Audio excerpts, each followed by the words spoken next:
Bakit ka papipila sa Pares si Diwata kung kaya mo namang gumawa? Ganito lang kasimple yan mga tropa, tara samahan nyo ako, lutuin natin to.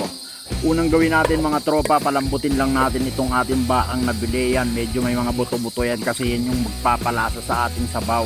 Kailangan natin pakuluan to ng mga 2 oras para siguradong lumambot yung laman. Nilagyan ko lang yan ng sibuyas, ng onion leeks, paminta at saka ng kaunting asin.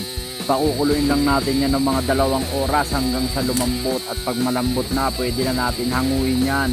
Pagkahango natin mga tropa, palalamigin muna natin yan, saka natin tatadtarin ng maliliit yan, yung saktong bite size lang yan o, kasama na yung mga taba.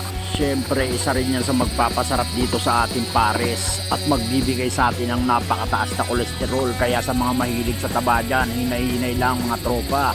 At pagtapos nga natin matatad ang ating karne, pwede na tayo magpainit ng kawali at ilagay ang ating mantika. Igigisa lang natin ang ating mga aromatic. 3 aromatics lang naman ang kailangan natin dyan mga tropa: bawang, sibuyas at saka luya. Inuna ko nga pala yung bawang mga tropa para mag golden brown siya. Mas gusto ko kasi yung medyo nag golden brown yung bawang bago tayo maglagay ng sibuyas. Isinunod ko na rin ang ating luya. Isasangkot siya lang natin to hanggang lumabas yung kanyang aroma.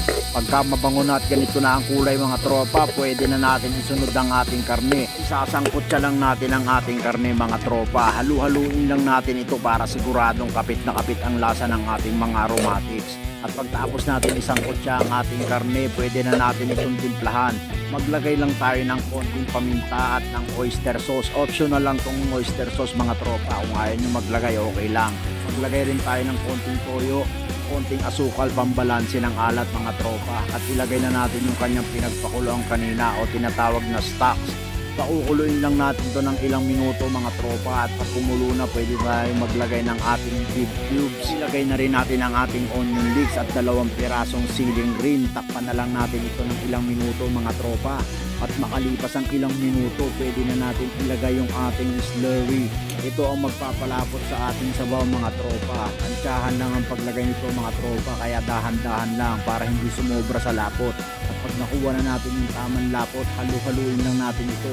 Takpan na lang natin ito ng ilang minuto, at makalipas ang ilang minuto, ready na ang ating mga pares mga tropa. Ayan, kitang-kita nyo naman, saktong lapot, saktong kulay, saktong-sakto lahat mga tropa. Siguradong masarap yan mga tropa, kitang-kita nyo naman. Hindi mo na kailangan pumila para makatikim ka ng masarap na pares. Pwede mong gawin sa bahay yan mga tropa. Kung nagustuhan yung video na to mga tropa, gayahin nyo na ang luto na to. At syempre, i-follow nyo na rin ang page ni Sir Axel. I-like and share nyo na rin ang video na to mga tropa. Thank you.